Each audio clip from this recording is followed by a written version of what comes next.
जंग की जो सियासत है उसका नक्शा एक बार फिर तब्दील हो गया है। ठीक है, उन्होंने मुकम्मल तौर पर जो है मसरूर नवाज़ की हिमायत का ऐलान कर दिया है। तो ये मेरे ख्याल में मसरूर नवाज़ जंगी साहब की एक बहुत बड़ी विक्ट्री है और यूँ समझ लीजिए कि उन्होंने एक बहुत अच्छा जो है पत्ता खेला है। मसरूर नवाज़ साहब की जो मकबूलियत है उसमें भी आए रोज़ जो है वो इजाफा होता चल जा रहा है। मसरूर नवाज़ साहब का जो इंतखाबी निशान है वो मुर्गी है। अस्सलाम वालेकुम नाज़रीन, मैं हूं मोहम्मद शुएब और आप देख रहे हैं शेजर टीवी। नाज़रीन, इस वक्त एक बड़ी अहम खबर के साथ मैं आपकी खिदमत में हाजिर हूं कि जंग की जो सियासत है उसका नक्शा एक बार फिर तब्दील हो गया है। ठीक है, जंग की सियासत एक बार फिर नए मोड़ में दाखिल हो गई है और मौला अब्दुल गफूर साहब जो हैं उन्होंने बाकायदा तौर पर मसरूर नवाज़ जंगवी साहब के साथ इत्तेहाद का ऐलान कर दिया। ठीक है, और उन्होंने कहा है कि देखें, जंगवी साहब का बेटा जो है मेरे पास आया है और मैं उठकर इनके साथ कोई गिला शिकवा करना शुरू कर दूं या इनके साथ किसी किस्म का बहस मुबासा करूं तो मुझे जब मैंने इनको देखा तो मेरा इनसे कोई गिला शिकवा नहीं और मुझे फ़ौरन हक नवाज़ जंगवी याद आ गए। ठीक है,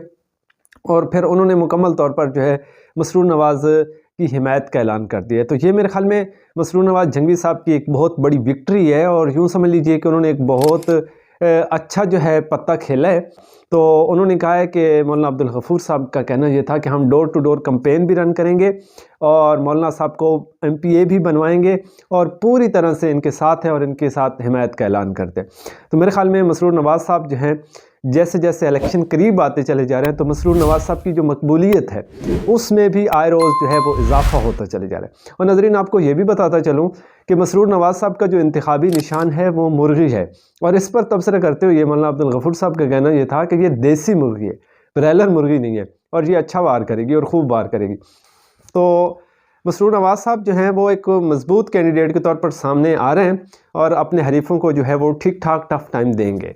और चूँकि एक नौजवान की आदत है और पिछली दफ़ा जो वो MPA बने थे तो उन्होंने इलाके में ठीक ठाक काम करवाया तो लोगों की तवज्जो जो है उन्होंने अपनी तरफ मबसूल करवाई है और इस बार भी लग रहा है कि वो अपने हरीफों को ठीक ठाक टफ टाइम देंगे। तो उनका इंतखाबी निशान मुर्गी है और आए रोज़ जो है ना वो कोई नया पत्ता ज़रूर खेल रहे हैं और बड़े बड़े बुर्ज जो हैं उनको हिलाने पर मजबूर कर रहे हैं और कंपेन जो है तेज़ से तेज़ तर होती चली जा रही है और उनकी कामयाबी जो है का जो सिलसिला है वो आगे आगे बढ़ता चला जा रहा है। तो 8 फरवरी तक वो बड़े बड़े बुर्जों को हिला देंगे। तो ये एक अहम अपडेट है। और दूसरी अहम अपडेट जो है मौलाना औरंगज़ेब फ़ारूकी साहब के हवाले से है कि NA 230 से वो इलेक्शन लड़ रहे हैं कराची से और मेरे ख़्याल में उनके PS 88 से जो उनके कागजात हैं वो मुस्तरद हुए थे या रिजेक्ट हुए थे, लेकिन NA 230 से जो है उनके कागजात जो हैं वो एक्सेप्ट कर लिए गए, मंजूर कर लिए गए। तो वो एक मजबूत कैंडिडेट के तौर पर जो है वो सामने आए हैं और उनका अब